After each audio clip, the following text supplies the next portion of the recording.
Ora, muito bom dia, sejam bem-vindos ao Encontro com Artes e hoje recebemos Sérgio Nascimento. O Sérgio já esteve connosco noutras entrevistas, esteve com outros colegas de trabalho e companheiros desta estrada, mas hoje o Sérgio veio sozinho para conversar connosco dos seus trabalhos e de uma pessoa muito, muito especial que é o Carlos Nascimento, que é o irmão do Sérgio.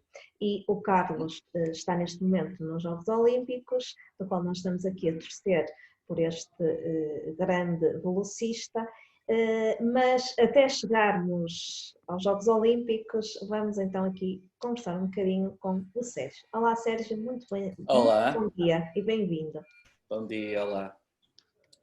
Antes de mais, obrigado pela vossa disponibilidade também para falarmos um pouco disto, não é? Música e atletismo. Vamos juntar aqui dois mundos, o desporto e a música, e de que forma é que eles se podem complementar e até fazer jus aqui a estas duas grandes artes. Então, Sim, Sérgio, tu estiveste connosco aqui há cerca de um ano, connosco, aqui no Encontro com Artes, e estiveste aqui a apresentar um trabalho de um teu outro projeto, porque o Sérgio é músico, é compositor, produtor. é produtor e Sérgio, quando eu te passar a palavra, faz então melhor a tua apresentação do que eu própria. E estiveste cá a apresentar esse trabalho que tinhas ou que tens com um grupo, mas hoje estás cá para falar mais do teu lado pessoal e do teu lado mais íntimo, porque vamos falar daqui um bocadinho do teu irmão. De qualquer Sim, maneira, Sérgio, agradeço que comeces então por fazer uma pequena apresentação tua porque nunca é demais nos apresentarmos. certo. É a nossa história, não é? Aquilo que somos no mundo. É. Pronto, o nome já está dito, sou o Sérgio Nascimento, sou músico, multi-instrumentista, componho para mim e para outros, não é? E faço também trabalho de produção. Tenho um estúdio e, portanto, faço a produção e gravação de instrumentos para outros artistas. Muitas das vezes artistas amadores que têm algumas ideias e querem, enfim, dar um toque mais profissional, e normalmente é esse o tipo de trabalho que eu faço, pelo menos nos últimos anos. Pronto, diz isso. Não, não, continua, desculpa. Ia dizer que comecei, não diria muito cedo, a aprender mesmo música, foi com 13 anos, com uma pessoa de quem vamos falar hoje também, com o meu irmão. A nossa mãe inscreveu-nos numa escola de música e, portanto, eu na altura para guitarra clássica e ele para piano, e foi aí que começou a minha aprendizagem a sério. Se bem que com 4, 5 anos a minha mãe já punha uma cassete a gravar e eu compunha as minhas próprias melodias. Portanto, tive a sorte, se calhar, de estar atento, eu e acima de tudo a minha família, a esses pequenos sintomas saudáveis, digamos assim, de que poderia ser esta a minha área de intervenção, não é? E, portanto, ao longo dos anos eu fui mantendo outras atividades, outras profissões, estive inclusivamente em engenharia, que os meus pais queriam muito, eu na altura achava que sim, mas a música foi muito mais forte que tudo o resto e acabei por conseguir entrar na ESMAI, na Escola Superior de Música em Produção, e aí, digamos, começa a minha aventura assim, de um ponto de vista mais profissional. E, portanto, basicamente, até essa data foi isso que aconteceu. Depois foi uma questão de ter as pessoas certas, projetos aliciantes e felizmente uma pessoa vai crescendo ao longo dos anos, não é? Estavas a dizer que a tua mãe, que foi aqui uma grande influenciadora também do teu trajeto, porque eu recordo-me Sim, perfeitamente, e mando um beijinho à tua mãe, lembro perfeitamente de falarmos tantas vezes de música nos intervalos das aulas e do quanto ela era apaixonada por música e apaixonada por guitarra. e sim, mostrávamos as tuas fotografias e das tuas guitarras e do teu trabalho e era delicioso e é interessante ver até onde é que os pais também têm este poder, não é? De nos ajudar a seguir determinados caminhos. Embora eles sim, tenham levado para a área da engenharia, mas tu conseguiste dizer que não e conseguiste ir para a área que era a tua sim, paixão. sim, E acredito que mesmo assim tenhas tido o apoio deles, porque também era algo que eles sim. já gostavam. E olha aqui uma coisa, conta-nos um segredo, o teu irmão também é assim multi-instrumentista? Ahm, Pelo menos em instrumentos musicais eu creio que não. Eu sei que há um bocado referi que a nossa família nos inscreveu numa escola de música, a Music Club, na Senhora da Hora, que era foi o sítio onde crescemos, no fundo. O meu irmão começou com piano, mas honestamente eu acho, e ele diz isso em muitas entrevistas, que não seria propriamente aquilo que ele queria fazer. Não é? Ele gosta muito de música, está sempre a ouvir música, também me apoia imenso no meu trabalho. Simplesmente, como se costuma dizer em bom português, cada macaco no seu galho, não é? A nível de escolhas profissionais, se calhar fomos um terror para os nossos pais, um músico e um atleta, mas a realidade é que isso é que é importante. Quando fazemos aquilo que gostamos, conseguimos dar muito mais de nós. Não quer dizer que não se trabalhe um único dia das nossas vidas, isso também não é bem verdade, até porque para termos sucesso temos que trabalhar muito e às vezes custa muito e às vezes não temos vontade, mas há sempre aquele pontozinho extra, aquela estrelinha extra que nos dá motivação. Portanto, ele depois desistiu, vamos dizer assim, de aprender piano e se calhar dedicou-se mais a ser um bom ouvinte. Se calhar, Sérgio, o instrumento não era o adequado ao teu mano, senão provavelmente teríamos aqui, sei lá, um músico, perdia-se aqui um atleta e ganhava-se aqui um músico, nunca se sabe. Possivelmente. É que poderia ter sido isso, mas também já basta um na família, como tu dizes, não é? Já basta, Chegam, já basta os dois, já, já não é? dá problemas que chega. Dois em casa seriam, aí sim é que seria mais problemático. Ora, tu estavas Sem dúvida. a dizer que és produtor e que fazes trabalhos quer para ti, quer para outras pessoas que pretendam lançar-se um bocadinho mais na música ou que tenham ideias e não as conseguem concretizar porque também não têm que ter os meios para isso, não é? Nem todas as pessoas o têm, nem toda a gente, ou há pessoas que têm um sonho e depois também não sabem propriamente que caminho seguir. Imagina que eu queria gravar uma música, vamos pôr assim aqui as coisas desta forma, quero gravar uma música mas não sei que caminho hei de percorrer. Ora, eu consultando-te, Sérgio, para fazeres este percurso comigo, o que é que tu me irias aconselhar? Antes de mais, e eu acabo também, eu faço questão, faz parte da minha personalidade, de me envolver nos projetos, não só, ou seja, não é só trabalho. Eu gosto de perceber de onde é que as coisas vêm. Depois iria depender muito daquilo que quisesses fazer, ou seja, podias querer fazer uma cover, se calhar com o teu instrumento necessitarias de outros instrumentos para acompanhar, se quisesses fazer uma coisa mais estilo pop, rock, não sei, jazz. Uhum. E depois partiríamos dessa conversa, ou seja, de explanar bem aquilo que tu querias fazer e a partir daí era uma questão de tomar decisões e de experimentando até chegarmos a um produto final. Mas ia muito depender desses dois fatores. Mas então, Sérgio, o que eu quero dizer é, imagina que alguém que nos está a ouvir, que até gostaria de concretizar esse objetivo, tu Sim, ajudas a delinear caminhos. exatamente. Portanto, faço a minha avaliação de acordo com a pequena experiência que tenho, ainda tenho muitos anos pela frente, mas como toco vários instrumentos e sei música, vamos dizer, sei teoria musical, não é? Eu consigo, enfim, ler essa motivação nas pessoas. Se as pessoas querem fazer algo, normalmente os originais são mais complicados, não é? Porque Uhum. envolvem um lado muito pessoal e às vezes há pessoas que... E isto acontece-nos a todos. A música está aqui e Uhum. não nos dedos, não é? Portanto, nós imaginamos uma determinada manifestação musical, às vezes não nos conseguimos exprimir, é aí se calhar que eu entro, ou seja, se me dizem que querem fazer uma música mais melancólica, eu já sei que à partida vamos usar determinados instrumentos, uma determinada cadência, e o contrário, se for uma música mais efusiva, se calhar vou buscar ali as minhas guitarras dos Metallica e seja o que for, eu gosto de todos os estilos, do clássico ao metal, e já toquei esses estilos praticamente todos, portanto eu acho que é isso que eu posso acrescentar quando alguém me procura.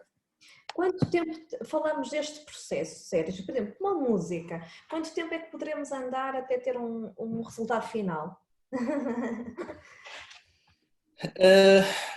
É muito incerto, não te sei precisar, mas nunca menos do que 2, 3 semanas, dependendo. Por exemplo, eu tive aqui recentemente um rapaz que queria dedicar uma música à mãe, ele já tinha a guitarra composta e a voz, depois eu tive que gravar todos os outros instrumentos e foi uma coisa que se fez numa semana, porque efetivamente já foi tudo, digamos, em contrarrelógio.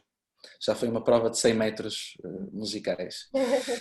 E, entretanto, lá está.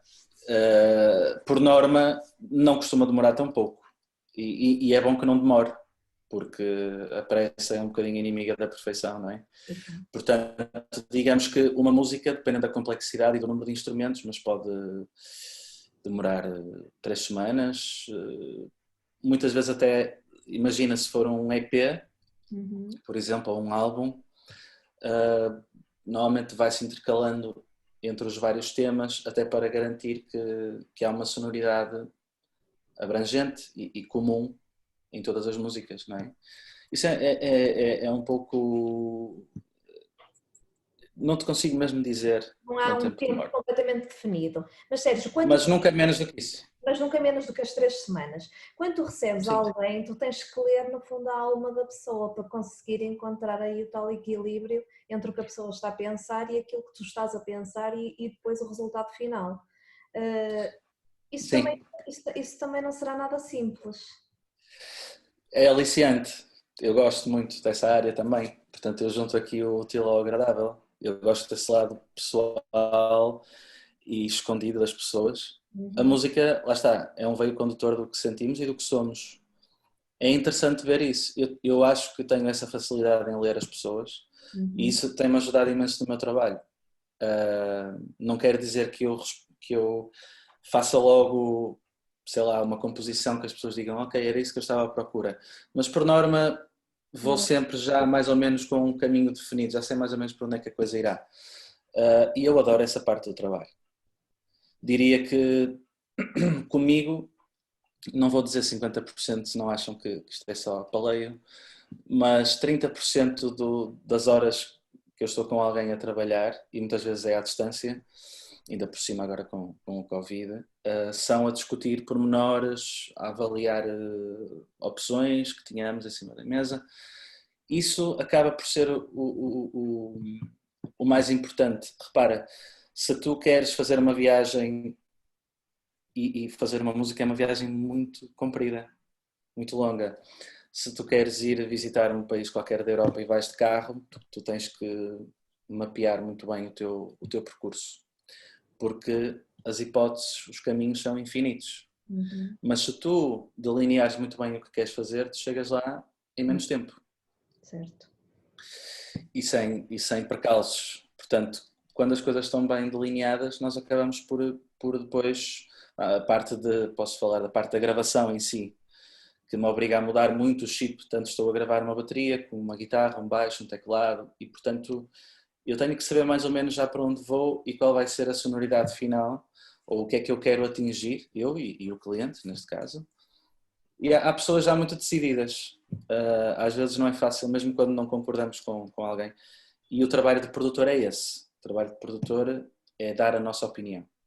Olha, e há muitas noites mal dormidas a pensar no trabalho, nesse tipo de trabalho. Eu suponho que não seja fácil. Essas duas palavras na mesma frase ficam um pouco estranhas, porque dormir, ou seja, noites e dormir não tem acontecido muito. Acho que dá para ver pelos meus olhos que estou bastante cansado. Porque, efetivamente, eu também sou mais notívago, sempre fui desde pequenino. mas as pessoas por norma, e em Portugal há quem viva da música, mas somos muito poucos, a maior parte tem outros trabalhos, portanto quando é que podem vir gravar? À noite? Não se vai gravar uma voz às 8 da manhã porque não vai correr bem e portanto o trabalho acaba por ficar todo mais para a parte mais para o final do dia. Entretanto, uma pessoa desperta, eu desperto muito com o trabalho e às vezes chego a estar 4 e 5 horas a trabalhar seguidas e não esqueço-me de comer, que é a coisa que eu mais gosto de fazer, enfim, uma data de coisas. E sendo à noite, portanto, já imaginas. Ainda pior. Nem sequer Ainda olhas para o pior. relógio e nem sequer vês que são horas de descansar. Fazes ao contrário, fazes o teu descanso durante o dia ou por Sim, exemplo, trabalho por aí fora. Mas então, este sério, trabalho tem essa parte boa, desculpa. Este trabalho tem essa parte boa que é, eu adoro isso, ter controle da minha vida, ou seja, gerir os meus horários. horários, pois, fazes os teus horários. Exatamente. Fazes isso como vida, fazes isso como trabalho, no entanto também de vez em quando tens tu próprio queres as tuas coisas, não é? E como Sim. é que fazes essa gestão da agenda para que consigas sair do trabalho dos outros, entres no teu trabalho, faças essa distinção, esse corte, não é? Do cordão umbilical, aquele é o trabalho, este agora aqui sou eu e agora vou fazer a minha música. Tu consegues fazer essa separação de águas de uma forma muito pacífica, muito simples? Consigo, tenho que me formatar para isso. Se eu passo um dia a trabalhar num tema de outra pessoa, depois se eu quiser trabalhar num tema meu, eu por norma, antes de trabalhar no tema, coloco, por exemplo, no telefone ou aqui nas colunas que tenho e ouço 3, 4 vezes o tema para me contextualizar, vamos dizer assim. Nem sempre é fácil e eu confesso que sou mau comigo próprio. Acabo por dou sempre primazia aos trabalhos que tenho para outras pessoas, porque lá está, muitos dos trabalhos chegam a uma fase em que só dependem de mim para estarem concluídos. Pronto, mas não deixo de fazer as minhas coisas, eu sempre compus, eu tenho dezenas e dezenas de músicas desde os meus 13 e 14 anos. Foi uma coisa que surgiu naturalmente, começar a escrever. Já tive uma banda de metal, já tive e tenho uma banda de blues, funk, tenho aqui, olha, até tenho aqui um cartaz de uma banda de música de Cabo Verde, portanto o chip está sempre em mudança. E tenho-me concentrado mais nos meus temas, não tanto quanto eu queria e devia, mas o suficiente para, no momento certo, eles verem a luz do dia, que é uma preocupação minha. Quando der este tiro, dar um tiro bem dado, entendes? Nós geralmente, no fim de trabalhar ou de estarmos muito cansados, precisamos de não é, de descontrair ou de fazer uma caminhada ou uma corrida, não é? Qualquer coisa assim. Tu, no teu caso, a tua forma de descontrair é, no fundo, trabalhar para ti, fazeres a tua música e deixares um bocadinho de parte o trabalho dos outros. Cumprimos dessa forma. Mais ou menos, depende dos dias. Isto com o Covid agora também, que não seja desculpa para tudo, mas com o Covid as coisas mudaram bastante. E eu, por norma, é curioso, a minha descontração, muitas vezes, é ouvir música também, mas tento fazer algumas pausas porque perdemos alguma destreza auditiva ao fim de 20, 30 minutos e eu não respeito isso. Eu trabalho 2 horas seguidas, depois paro porque tenho que parar, eu faço tudo seguido, porque não há, digamos, nem sempre isso é possível. Mas muitas vezes a minha descontração é aprender. Uhum.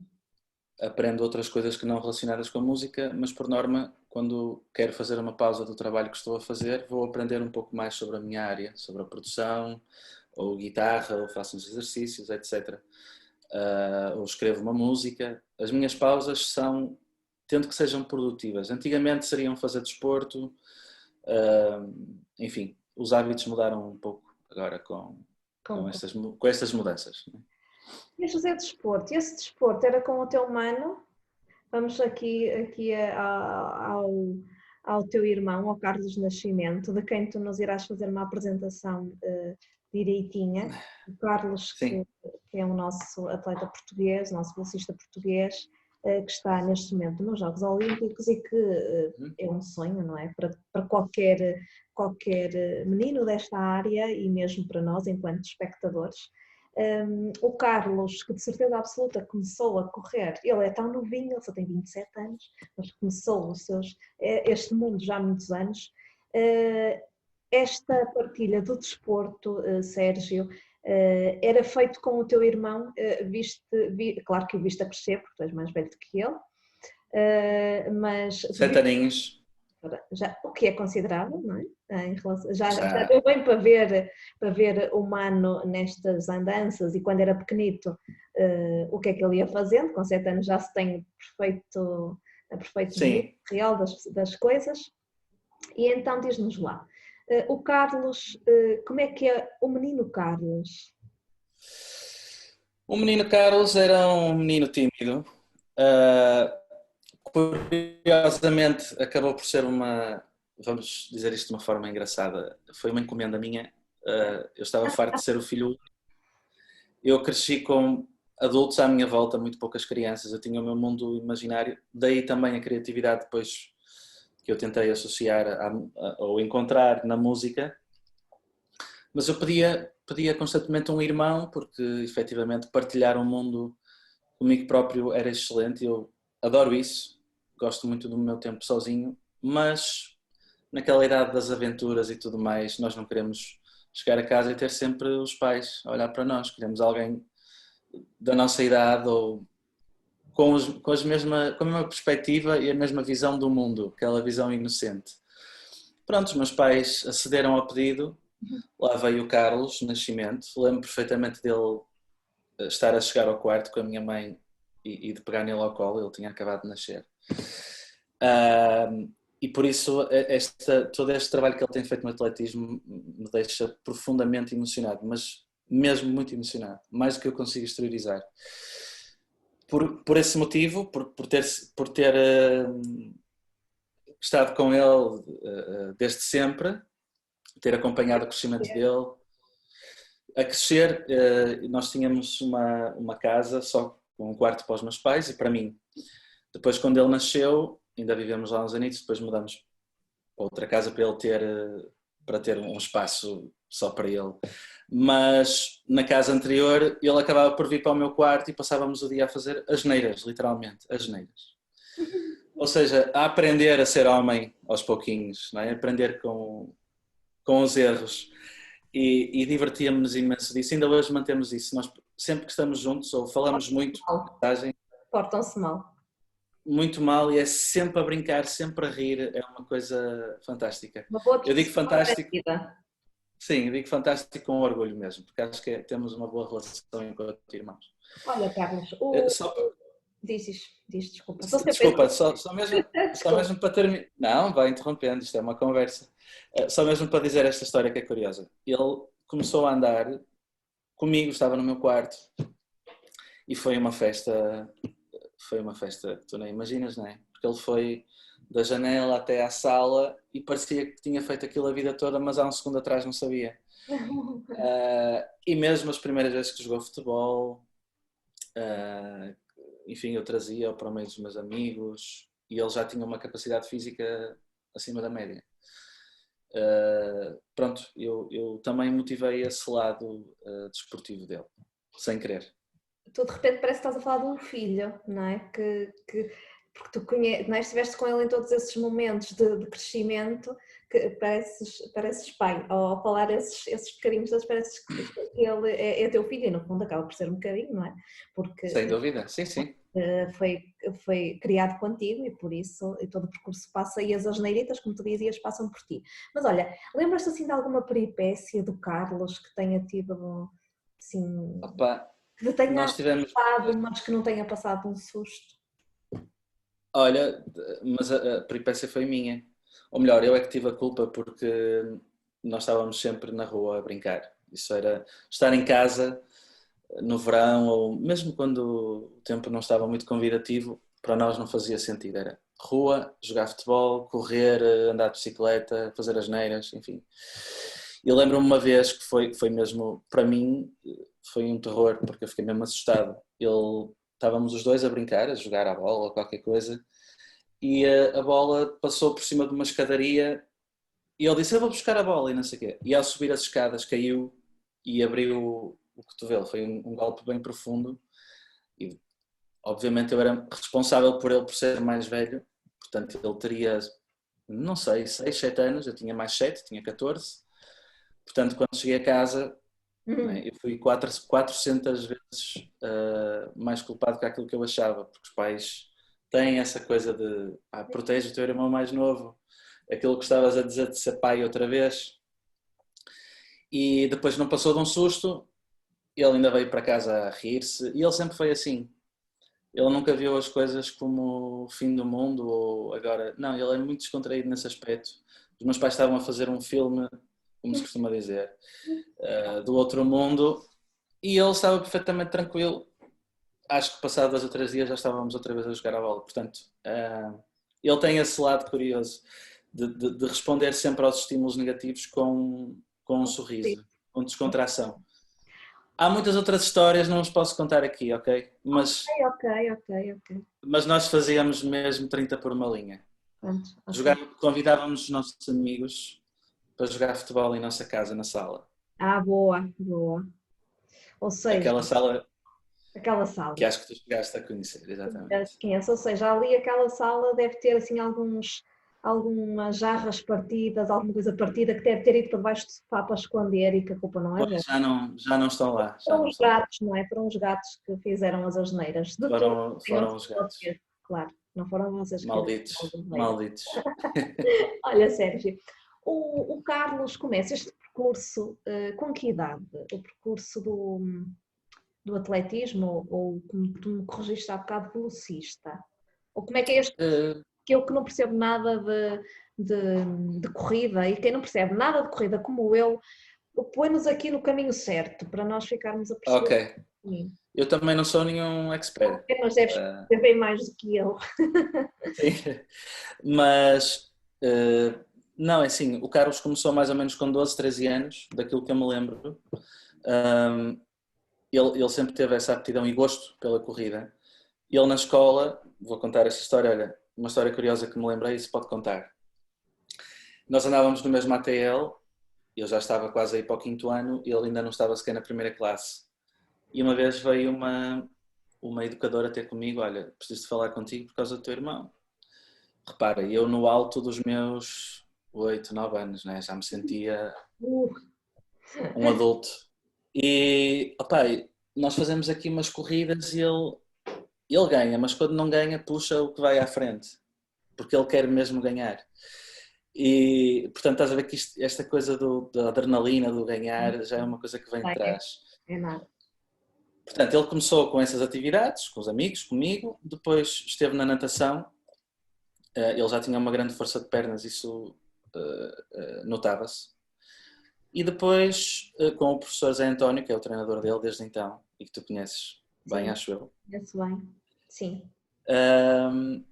Pronto, foi correr com o desporto escolar e não sei o quê. Depois o meu pai descobriu que havia um clube que era a Escola do Movimento, aqui no Porto. Foi o clube onde ele começou e que já representou 2 vezes. E é o local onde ele ainda hoje treina. Apesar de ser atleta de Sporting, ele está cá no Porto a maior parte do tempo, assim como o treinador. E portanto, ele começou a correr, teve logo no início um resultado fantástico, bateu um recorde que tinha umas dezenas de anos, com umas sapatilhas que nem eram as adequadas para fazer aquela prova. E pronto, os meus pais também foram muito importantes a partir daí, porque começaram a apoiá-lo nas provas. Na escola do movimento depois havia uma grande união. Chegavam a ir, posso estar errado, mas acho que era assim, chegavam a ir de caminhoneta, os pais todos, com os filhos, para as provas, em Braga, Pombal, etc. Ele foi ganhando esse gosto e aí era só atletismo mesmo. Daquilo que eu me recordo, sabes que também foi uma fase em que ele estava a entrar na adolescência e eu a sair dela. Ok. Houve ali uma fase em que nós não tivemos assim tanto contacto, que é perfeitamente normal. Certo. Mas passados uns anos a união foi ainda maior. Basicamente, parece pouco, mas não é, mas foi desde essa idade, 12, 13 anos, uma vida dedicada ao atletismo. Atletismo. Sérgio, a vida de atleta, toda a gente sabe que não é fácil, e para se chegar ao patamar do Carlos, pior ainda. Há muita coisa que ele tem que deixar para trás para se dedicar a esta modalidade? Sim, muita. Ele talvez seja, como eu disse há um bocado, bastante descontraído, o que é bom, às vezes não é tão bom, mas se for bem utilizado, isso é bom. Mas ele abdica de alguma estabilidade. Por exemplo, ele está muitas vezes fora, não é? Ou está no estrangeiro, ou está em Lisboa. Tem aqueles treinos diários rigorosos com o professor, com o treinador, e portanto tem que os cumprir se quer ter resultados. Ele acaba por abdicar de muita coisa, ou seja, posso dar outros exemplos. Por exemplo, ele não se pode dar ao luxo de, sei lá, ir jogar futebol antes de uma prova e ter uma lesão, ou ir para lá cansado, ou não é? Curiosamente há um tenista, acho que é Kyrgios o nome dele, que chega a meio de uma prova, aquilo não lhe estava a correr bem, e ele diz assim para o público: pois, se eu não tivesse estado a jogar PlayStation até às 3 da manhã com uns miúdos de 6 anos, estava-me a correr melhor. Portanto, é isso. Tem que haver muito rigor. Tem que haver essa dedicação. O Carlos é um bom viver, como eu ensinei-o assim também, passei-lhe esse testemunho. O nosso avô, a nossa família é toda a gente assim. Gostamos de passar bons momentos, pronto. E às vezes isso é incompatível, se bem que uma vez não são vezes, não é? Mas sobre isso acho que ele é a melhor pessoa para falar do foco dele. Sim, e desses hábitos que ele tem. Eu acho que, pronto, se ele chegou a uns Jogos Olímpicos, alguma coisa ele fez de muito bem, não é? Muito bom. Ele e o treinador. Claro. Ele e o treinador. O José. Então nós temos aqui o Sérgio, que nos estava a falar do nosso menino, do Carlos. Menino, eu trato com muito carinho, não é? Que trato como menino, que ele já é um homem, apesar de ainda não ter os seus 30 anos, mas é um homem. Mas eu espero que ele seja sempre, que tenha sempre esse espírito de menino, não é? É aquela carinha de menino. Sérgio, tu nesta altura, ele está então para Tóquio. Eu acredito que todas estas viagens são vividas com muito entusiasmo, pronto, eu digo pela família, mas neste caso em particular, que é contigo que eu estou a falar, acredito que sejam sempre momentos de muita felicidade quando se recebe esta notícia, não é? Vou para Tóquio. São momentos especiais. Já era um objetivo e sabíamos que ele teria grandes hipóteses de conseguir atingir, mas lá está, enquanto não temos a certeza do nosso lado, é apenas um sonho, há que trabalhar para isso. Uhum. O momento em que recebemos a notícia, para mim, foi inesquecível. Obviamente, não podia ser de outra maneira, mas assim numa questão, sabes, de segundos, passaram por mim todos estes anos desde que somos irmãos, desde que ele nasceu. E, portanto, foi estranho ter chegado o momento, mas depois quando passou essa anestesia inicial, foi um orgulho enorme. E eu apoio muito nisso, faço por isso. Quando ele vai para o estrangeiro, pergunto sempre: já chegaste? Como é que são as coisas aí? Não sei o quê. Ele vai comunicando contigo? Vai comunicando. Por exemplo, esta viagem para Tóquio foi uma aventura, não é? Uhum. Mais de um dia inteiro em aeroportos e viagens de avião. Não é fácil, não é? E, portanto, eu tento dar esse apoio incondicional, tudo o que ele precisar. Olha, ele quando foi para Tóquio foi com o treinador, e nestes dias faz-nos assim uma descrição daquilo que nós não conseguimos ver na televisão. O que é que eles fazem nestes dias? Eles treinam, têm que ter muito rigor alimentar, têm que dormir muitas horas. Como é que é, Sérgio? Aquilo que não conseguimos ver. Do que eu tenho percebido, e nós temos falado mais de outras coisas que não interessam para nada, mas lá está, normalmente é sempre na risota, estamos sempre à procura de motivos para nos rirmos. Isso já nem falamos muito, ele também não me pergunta, vais dar um concerto, como é que estás a preparar isso? Claro. Mas obviamente que deve manter os treinos de forma extremamente rigorosa, agora se calhar um bocadinho mais puxados, também com descanso, porque sem descanso o corpo não rende, boa alimentação, isso dá para ver por todos os atletas que têm postado conteúdos nas redes sociais, eu sigo-os quase todos e efetivamente só pela experiência, obviamente que o pico é a prova, é ires lá cumprir o teu sonho, mas toda a envolvência dos Jogos Olímpicos deve ser uma coisa perfeitamente é mágica, não é? E eu sei que ele, pelo menos esse rigor está a ter de certeza, muitos treinos, dormir bem, comer bem, isso faz parte da manutenção como atleta. Olha, ele está positivo em relação ao resultado final? Ele está... o Carlos é uma pessoa muito humilde. Não o vejo a gabar-se das metas que ele consegue atingir. Tem orgulho naquilo que atinge, mas não é aquela pessoa prepotente. Portanto, ele foi bastante pragmático em relação a isso. Ele sabe os tempos também dos demais atletas. Sabe que tem hipóteses de chegar até um determinado ponto, e é nisso que ele está centrado, acho eu. Mas está profundamente descontraído, porque a maior vitória, efetivamente, foi ter ido lá. Mas, Sérgio, e acho que tu tens um segredo para contar, tu tens um miminho para o teu irmão, uma surpresa para o teu irmão. Conta-nos o que é que tu estes dias andaste aí a magicar para o surpreender. Ora bem, isto, vou então contar como é que isto aconteceu, a história, se calhar. Portanto, eu quando soube que o Carlos ia aos Jogos Olímpicos, e tive muito pouco tempo, porque só quando há a atualização lá do ranking é que tínhamos a confirmação de que ele ia aos Jogos Olímpicos. E eu, em conversa com a Sandra Falé, disse-lhe, olha, eu gostava de fazer um tema para apoiar o meu irmão agora nos Jogos Olímpicos. E qual não é a minha surpresa quando, passados, 30 minutos, tinha a letra toda e a melodia da voz escritas aqui no meu telemóvel. Eu adorei aquilo que ela fez, e depois foi uma questão de juntarmos a parte musical com o que ela tinha feito, e depois uma corrida contra o tempo, lá está, digna de uma prova de 100 metros. Eu também fiz uma prova de 100 metros estes últimos dias.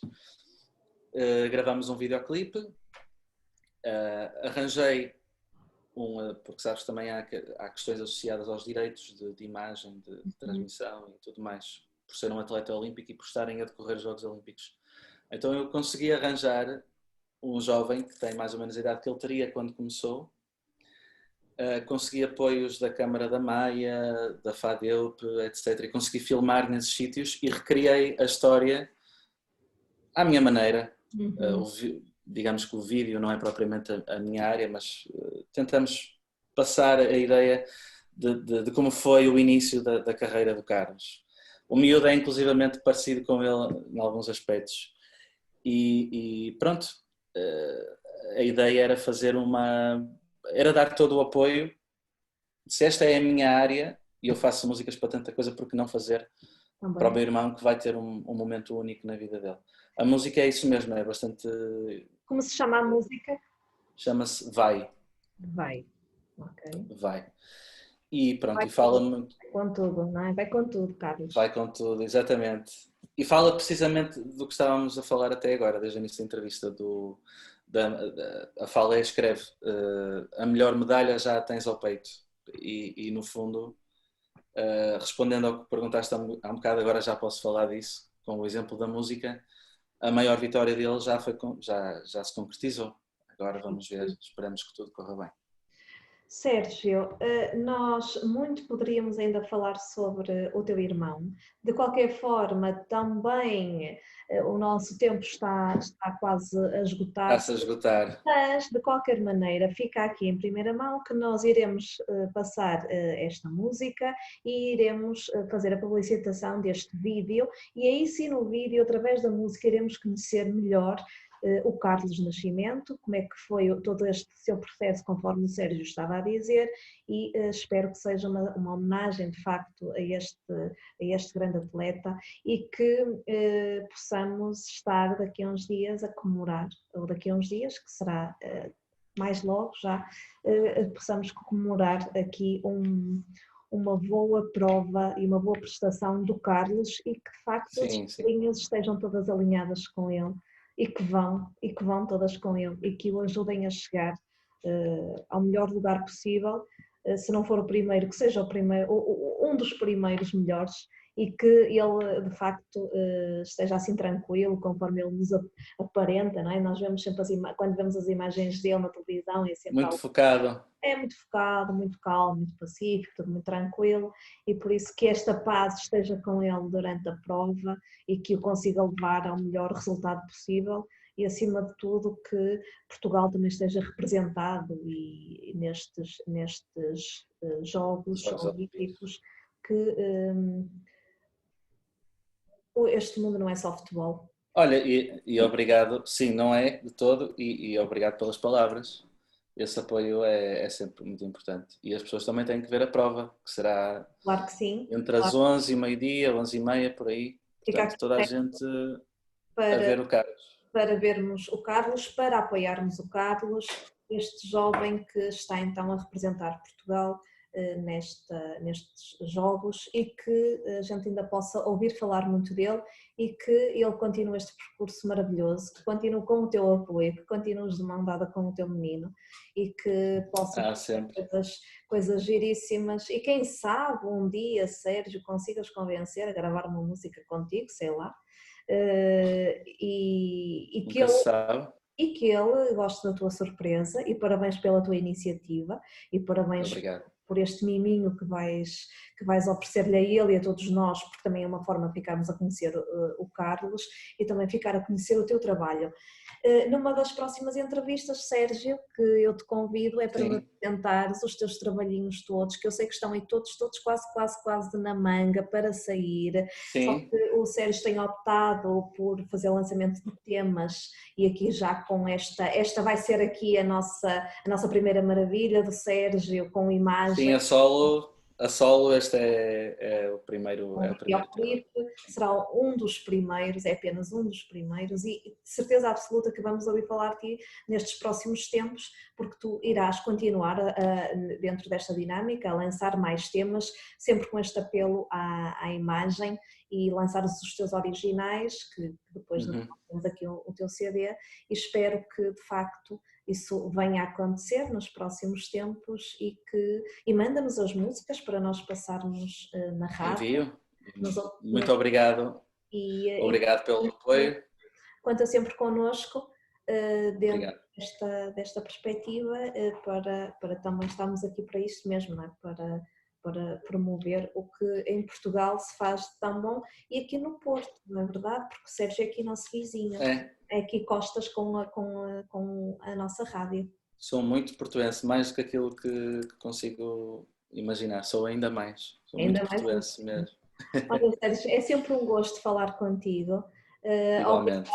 Obrigada por este teu tempinho, que também não é muito para a entrevista.